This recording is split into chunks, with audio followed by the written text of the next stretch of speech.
Shalom, welcome to G2G Church. Berikut adalah update news untuk minggu ini.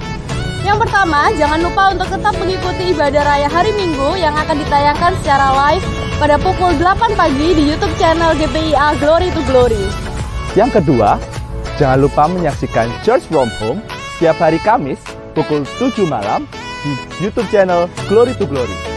Yang ketiga, bagi jemaat yang ingin menabur untuk pekerjaan Tuhan di tempat kami, dapat melakukan transfer ke rekening gereja atau dengan scan QR barcode berikut ini.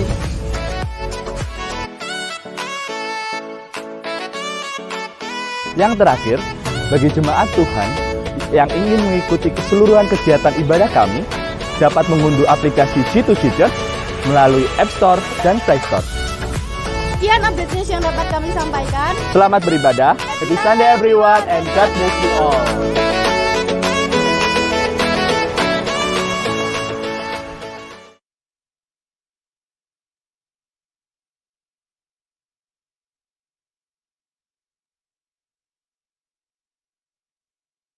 Saya juga mau menyapa Bapak Ibu yang sedang menyaksikan live streaming. Shalom Bapak Ibu Saudara kekasih dalam Tuhan. Apa kabarnya saudara? Sekali lagi, apa kabarnya saudara? Semangat memuji Tuhan, amin. Saya undang jemaat Tuhan untuk bangkit berdiri. Mari kita menyaksikan janji Tuhan dalam hidup kita, amin.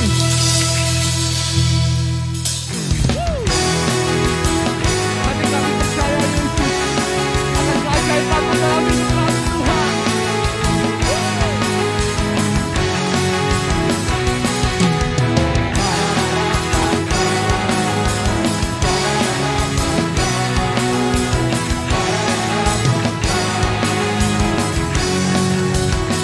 Tuhan katakan, Tuhanlah kekuatan. Dia siapa saudara? Amin.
selalu bersyukur sebab cintamu padaku takkan pernah berubah. Sebab hati kami percaya Tuhan.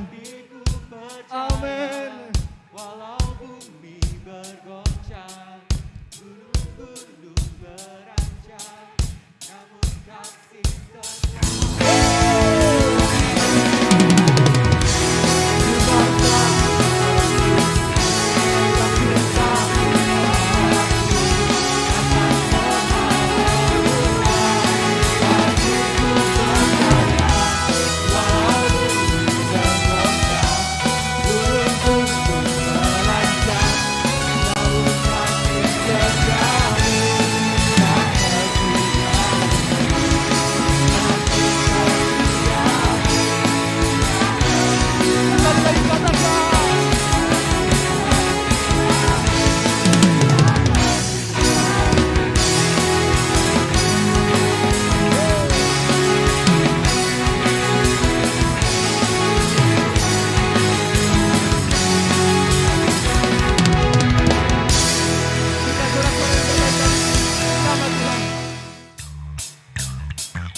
selalu nyata.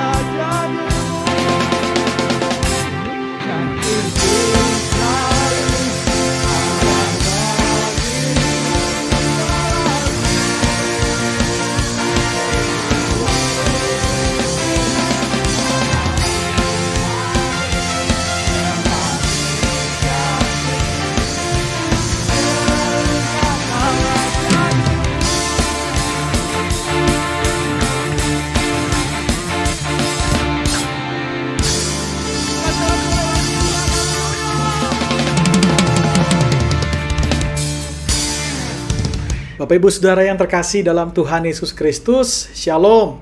Senang sekali berjumpa kembali dengan Bapak Ibu Saudara, meski masih dalam ibadah online.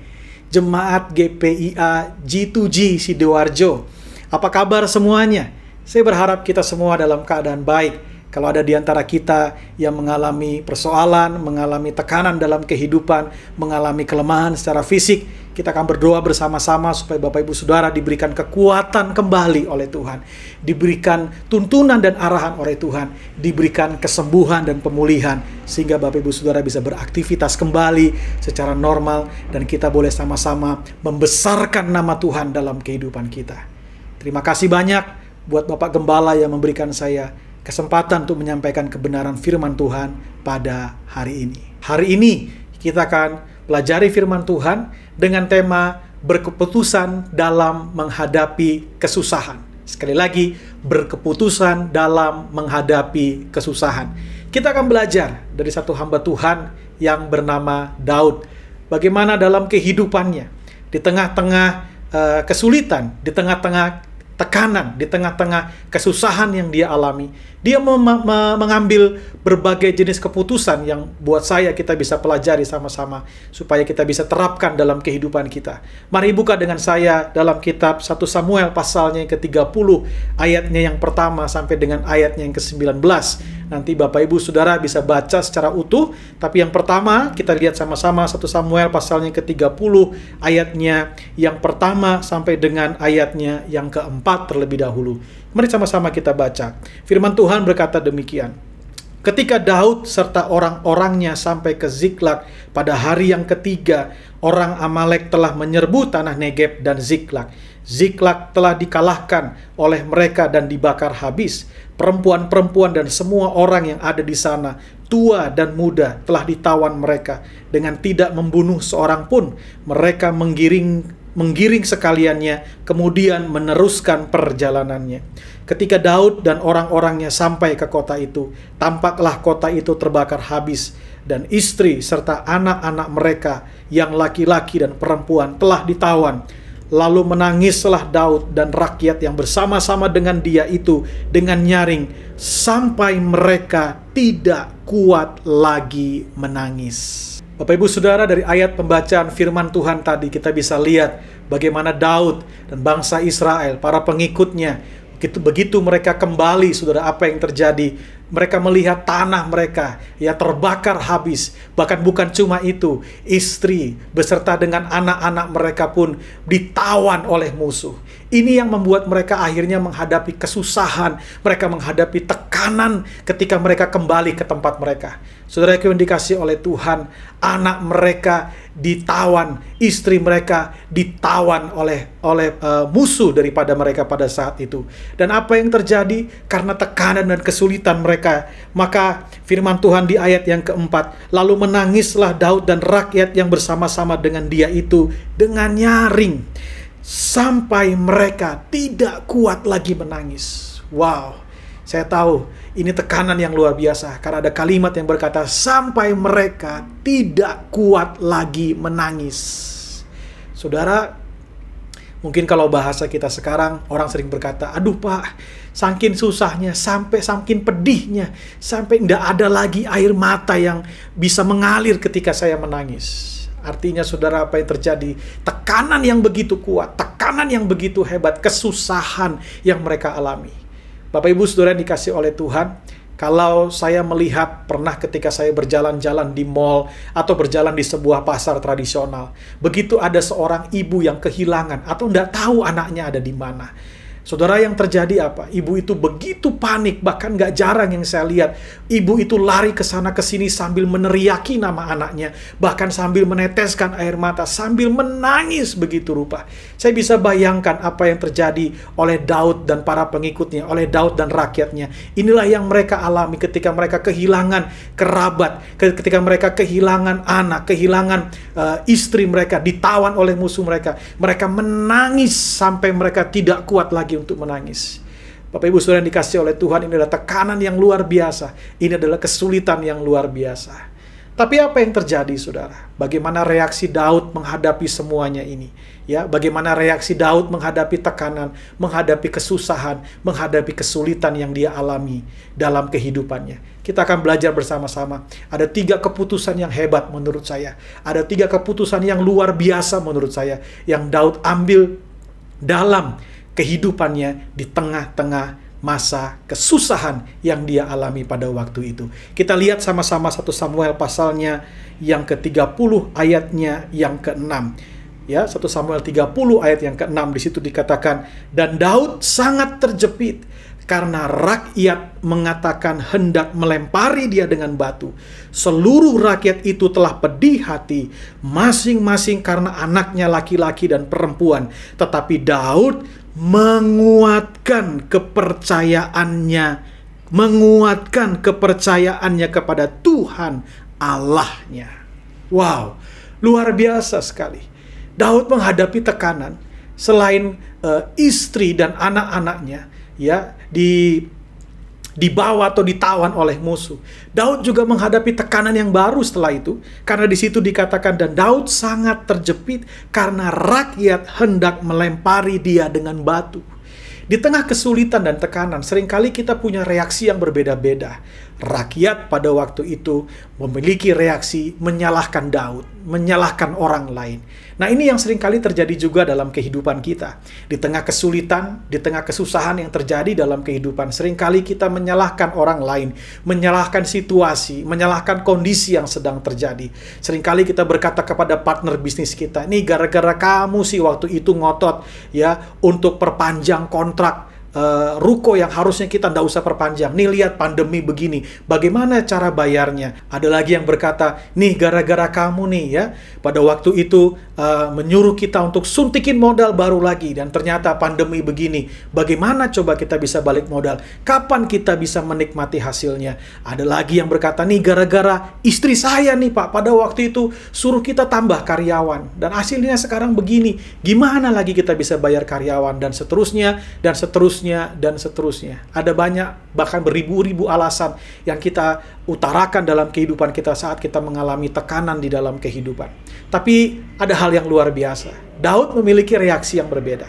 Ya, Daud memiliki reaksi yang berbeda. Apa yang Daud perbuat? Ini dia, keputusan Daud yang pertama yang harus kita pelajari. Keputusan Daud yang pertama yang harus kita hidupi dalam kehidupan kita saat kita menghadapi tekanan, saat kita menghadapi kesusahan, saat kita menghadapi kesulitan dalam kehidupan. Yang pertama, saudara bisa lihat di situ, dikatakan dalam 1 Samuel 30 ayat yang ke-6 bagian terakhir dikatakan, tetapi Daud menguatkan kepercayaannya kepada Tuhan Allahnya. Di tengah kesulitan, di tengah tekanan, Daud tidak menyalahkan orang lain. Daud tidak menyalahkan Tuhan sekalipun. Daud justru memperkuat kepercayaannya kepada Tuhan. Wah, ini luar biasa, saudara. Ini luar biasa. Di masa-masa sulit yang kita alami, saya banyak mendengar ada banyak orang yang mulai meragukan Tuhan. Mulai berkata, "Tuhan ada nggak sih? Tuhan kok berubah? Tuhan kok nggak tolong saya? Tuhan kok nggak seperti yang dikhotbahkan?" dan lain sebagainya. Tapi apa yang Daud kerjakan? Daud justru menguatkan kepercayaannya kepada Tuhan. Bapak, Ibu, Saudara, biarlah ini juga menjadi keputusan kita saat kita menghadapi kesulitan dalam kehidupan. Marilah kita menguatkan kepercayaan kita kepada Tuhan. Sebagaimana juga yang tertulis dalam Mazmur pasal 56 ayatnya yang keempat. Sekali lagi, Mazmur pasal 56 ayatnya yang keempat saya bacakan buat Bapak Ibu Saudara. Di situ dikatakan, "Waktu aku takut, aku ini percaya kepadamu." Wow, luar biasa. Ya, waktu aku takut, aku ini percaya kepadamu. Di situ nggak dibilang waktu aku takut, aku meragukan engkau. Tapi justru dikatakan waktu aku takut, aku ini percaya kepadamu. Saya percaya ini yang Tuhan mau untuk kita buat. Di masa-masa sulit, di masa-masa kesusahan yang kita alami dalam kehidupan kita. Apapun yang terjadi, biarlah kita boleh menguatkan percaya kita kepada Tuhan. Mungkin Bapak Ibu Saudara bertanya, Pak, bagaimana caranya saya menguatkan percaya saya kepada Tuhan? Apa yang harus saya buat, apa yang harus saya kerjakan untuk saya boleh terus percaya kepada Tuhan? Saudara bisa lihat di Mazmur pasalnya yang ke-77. Nanti saudara baca ayat yang pertama sampai dengan ayat yang ke-21. Mazmur 77 ayat yang pertama sampai dengan 21. Saya baca Mazmur 77 mulai dari ayatnya yang ke-8, Bapak Ibu Saudara ya. Kita lihat di situ Mazmur 77 ayat yang ke-8 dikatakan, "Untuk selamanyakah Tuhan menolak dan tidak kembali bermurah hati lagi?" Wah. Untuk selamanyakah Tuhan menolak dan tidak kembali bermurah hati lagi? Mungkin hari ini kondisi kita seperti itu. Di mana kemurahan Tuhan? Di mana pertolongan Tuhan? Bahkan ayat yang ke-9 dikatakan, "Sudah lenyapkah untuk seterusnya kasih setianya? Telah berakhirkah janji itu berlaku turun-temurun?" Mungkin kita ada di posisi yang sama. Di mana? Di mana Tuhan? Janji Tuhan, kapan digenapinya? Bagaimana? Apa yang terjadi dalam kehidupan? Bahkan tidak berhenti sampai di situ, saudara. Di ayat yang ke-10 dikatakan, "Sudah lupakah Allah menaruh kasihan, atau ditutupnyakah rahmatnya karena mukanya, karena murkanya?" Ayat 11 dikatakan, "Maka kataku, inilah yang menikam hatiku." Ya, inilah yang menyakitkan, menikam hatiku, bahwa tangan kanan yang maha tinggi berubah. Mungkin ini juga kita alami dalam kehidupan. Kita merasa Tuhan sudah berubah. Tuhan gak menepati janjinya. Tuhan tidak menolong kita. Tangan kanannya yang dahulu menolong kita, yang sering dikhotbahkan menolong kita. Tapi kok kayaknya sekarang sepertinya Tuhan berdiam diri. Tuhan tidak menolong kita. Mungkin ada di antara kita yang mulai pedih hati juga. Ya, karena yang kita alami, di manakah Tuhan? Di manakah janji-janji Tuhan? Nah, saudara, kalau itu yang saudara alami, sekarang saatnya saudara menguatkan kepercayaan saudara kepada Tuhan. Seperti yang Daud lakukan. Ya, menguatkan kepercayaannya kepada Tuhan. Saudaraku, dari Mazmur 77 kita belajar, pemazmur ini begitu mengalami hal-hal yang demikian yang dia utarakan dari ayat-ayat yang baru saja kita baca. Saya melihat ada titik balik yang luar biasa. Ada titik balik yang luar biasa itu di ayatnya yang ke-12. Di ayatnya yang ke-12 di situ dikatakan, "Aku hendak mengingat perbuatan-perbuatan Tuhan. Ya, aku hendak mengingat keajaiban-keajaiban-Mu dari zaman purbakala. Aku hendak menyebut-nyebut segala pekerjaan-Mu dan merenungkan perbuatan-perbuatan-Mu." Jadi saudara, inilah langkah. Kalau saudara mengalami gundah gulana dengan Tuhan, mengalami kepercayaan yang mulai ciut, menyempit, kepercayaan yang mulai mengecil. Sekarang waktunya saudara mengingat kebaikan Tuhan, mengingat perbuatan-perbuatan Tuhan yang ajaib yang terjadi dalam kehidupan saudara, dan juga yang terjadi di dalam firman Tuhan yang Alkitab tuliskan buat kita. Terus kita perkatakan, terus kita deklarasikan, terus kita nyatakan iman kita bahwa kita percaya Tuhan adalah gembala yang baik yang tidak pernah meninggalkan setiap kita.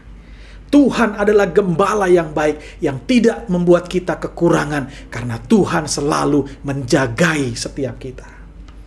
Dengan demikian saya percaya waktu kita mengingat kebaikan Tuhan dan melihat kebesaran Tuhan lewat firman-Nya yang kita baca, saya percaya di situ kita akan kembali dikuatkan. Kita memiliki kepercayaan yang teguh kepada Tuhan, iman kita yang kokoh kepada Tuhan. Saudaraku yang dikasihi oleh Tuhan, saya percaya itu yang Tuhan inginkan untuk kita perbuat dan untuk kita lakukan pada hari-hari ini. Itulah yang pertama, keputusan Daud. Di tengah kesulitan yang dia alami, dia berkeputusan untuk senantiasa menguatkan percayanya kepada Tuhan. Keputusan yang kedua, saudara, apa yang Daud ambil? Saudaraku, kita lihat 1 Samuel pasal yang ke-30 ayatnya yang ke-8. 1 Samuel pasal yang ke-30 ayat yang ke-8, di situ dikatakan, "Kemudian bertanyalah Daud kepada Tuhan. Katanya, haruskah aku mengejar gerombolan itu? Akan dapatkah mereka kususul?"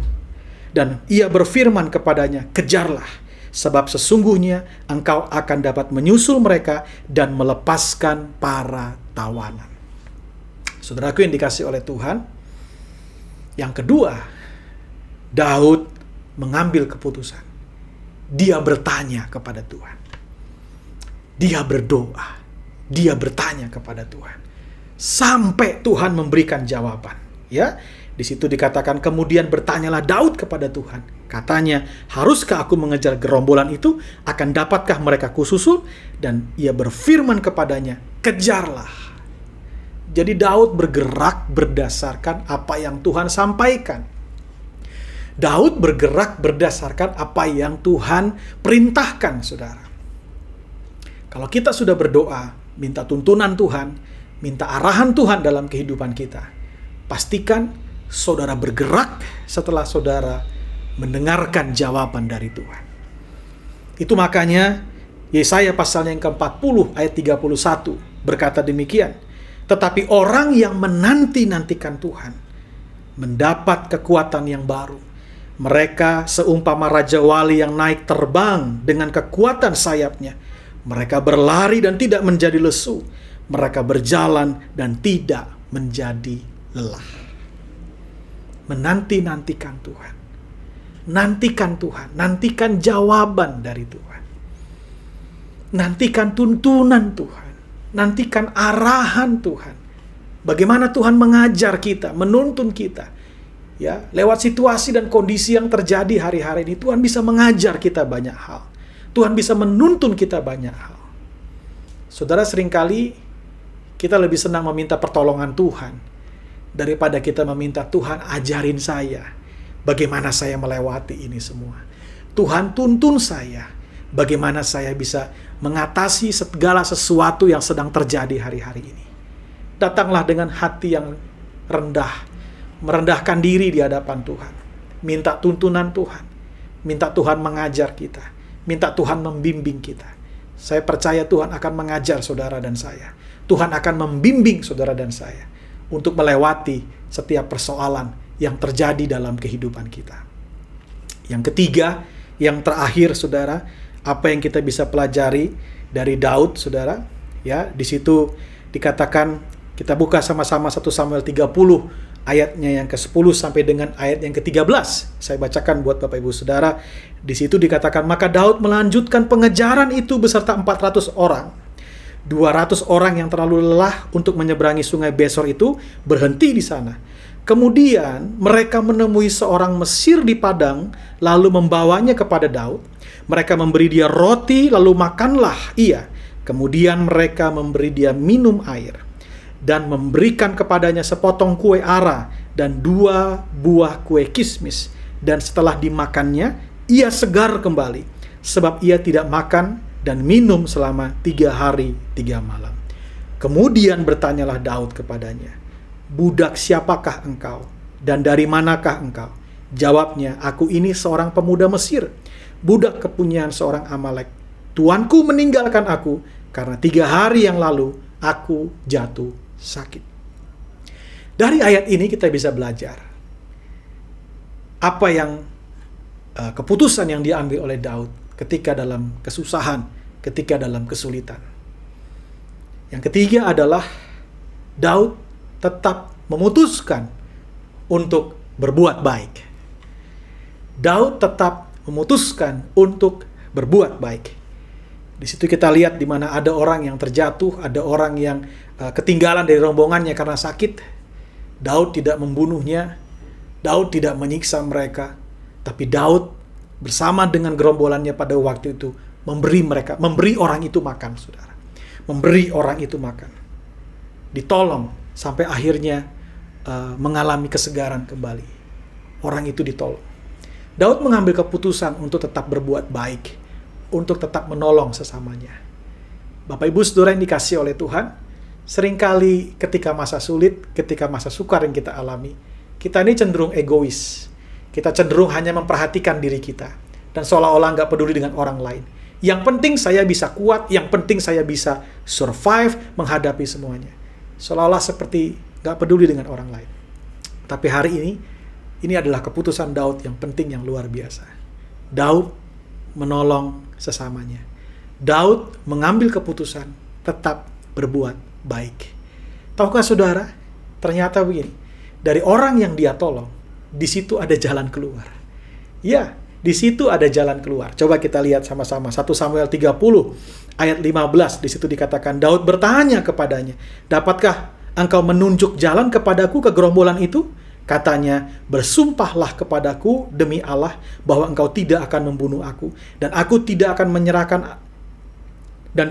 menyerahkan aku ke dalam tangan tuanku itu, maka aku akan menunjuk jalan kepadamu ke gerombolan itu. Ayat 16, ia menunjuk jalan kepada Daud ke sana, dan tampaklah orang-orang itu berpencar-pencar di atas seluruh daerah itu sambil makan dan minum, dan mengadakan perayaan karena jarahan yang besar yang telah dirampas mereka dari tanah orang Filistin dan dari tanah Yehuda. 17, dan pada keesokan harinya, Daud menghancurkan mereka dari pagi-pagi buta sampai matahari terbenam.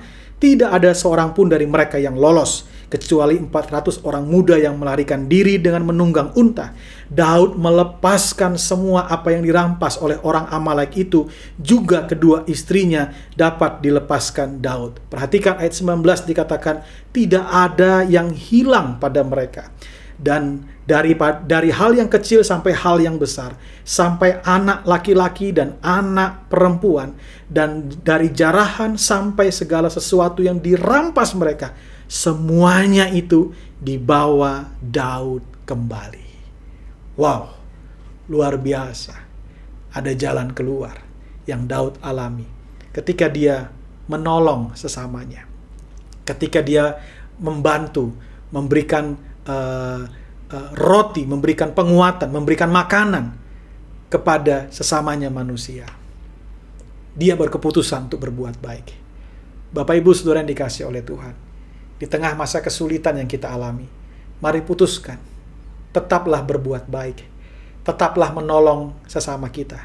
Jangan hanya berpikiran ego kita sendiri, jangan hanya berpikiran yang penting saya, tapi biarlah kita juga menolong sesama kita. Karena saya percaya begini, Tuhan akan selalu pakai sesama kita manusia untuk menjadi perpanjangan tangannya, menolong kita. Sekali lagi, saya percaya begini, Tuhan selalu pakai sesama kita manusia untuk menjadi perpanjangan tangannya, perpanjangan tangan Tuhan untuk menolong kita sesama manusia. Saudara, saya percaya bahwa orang-orang yang di sekeliling saya itu adalah pintu-pintu mukjizat yang akan Tuhan pakai untuk menolong saya. Tapi tidak boleh lupa, saya pun juga adalah pintu mukjizat untuk menolong orang-orang yang di sekeliling saya ketika mereka membutuhkan pertolongan. Demikian juga dengan Bapak Ibu Saudara. Bapak Ibu Saudara adalah pintu mukjizat buat orang-orang yang ada di sekeliling Bapak Ibu Saudara. Bapak Ibu Saudara adalah perpanjangan tangan Tuhan untuk menolong mereka. Tapi tidak boleh lupa, Bapak Ibu Saudara juga adalah orang-orang yang dipakai Tuhan untuk menolong mereka. Sekalipun mereka juga adalah orang-orang yang dipakai Tuhan untuk menolong Bapak Ibu Saudara. Sekali lagi, orang-orang yang ada di sekeliling kita adalah adalah alat Tuhan, ya, menjadi perpanjangan tangan Tuhan untuk menolong Bapak Ibu Saudara. Tapi nggak boleh berhenti di situ. Bapak Ibu Saudara juga adalah perpanjangan tangan Tuhan untuk menolong orang-orang yang ada di sekeliling kita. 3 keputusan penting dalam kesusahan, dalam kesulitan yang Daud ambil. Hal yang luar biasa yang kita bisa pelajari. Yang pertama, di situ dikatakan Daud menguatkan kepercayaannya. Yang kedua, Daud bertanya kepada Tuhan. Daud berdoa kepada Tuhan. Daud menanti-nantikan Tuhan.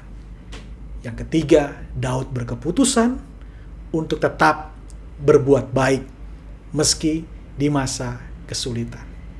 Biarlah dari 3 keputusan ini, Bapak Ibu Saudara dan saya, boleh kita terapkan dalam kehidupan sehari-hari.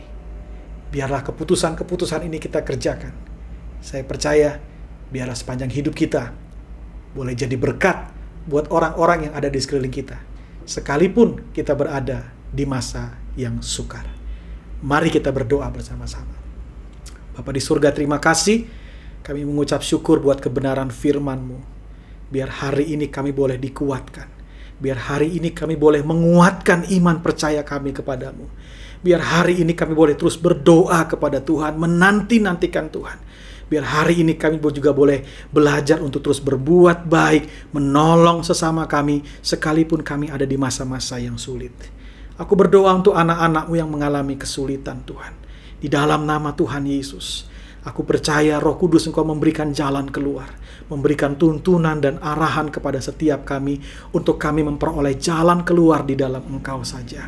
Terima kasih Bapa di surga. Kami mengucap syukur buat kemurahan dan anugerah-Mu. Kalau ada yang mereka yang sakit, dalam nama Tuhan Yesus, Engkau memberikan kesembuhan buat setiap mereka. Kalau ada di antara mereka yang mengalami persoalan perekonomian, persoalan keluarga, dan persoalan yang lain, aku berdoa dalam nama Tuhan Yesus, berikan kekuatan ya Tuhan buat setiap kami untuk melintasi masa-masa yang sulit ini, masa-masa yang tidak menentu ini. Terima kasih Bapa, kami mengucap syukur buat kemurahan-Mu, atas kebenaran firman-Mu. Segala pujian, hormat, dan syukur hanya bagi nama-Mu. Dalam nama Tuhan Yesus kami mengucap syukur dan berdoa. Haleluya. Amin. Bapak Ibu Saudara yang terkasih dalam Tuhan, demikianlah firman Tuhan yang saya bisa bagikan pada hari ini. Semoga bisa menjadi berkat buat kita semua. Sampai berjumpa kembali. Tuhan Yesus memberkati kita semua.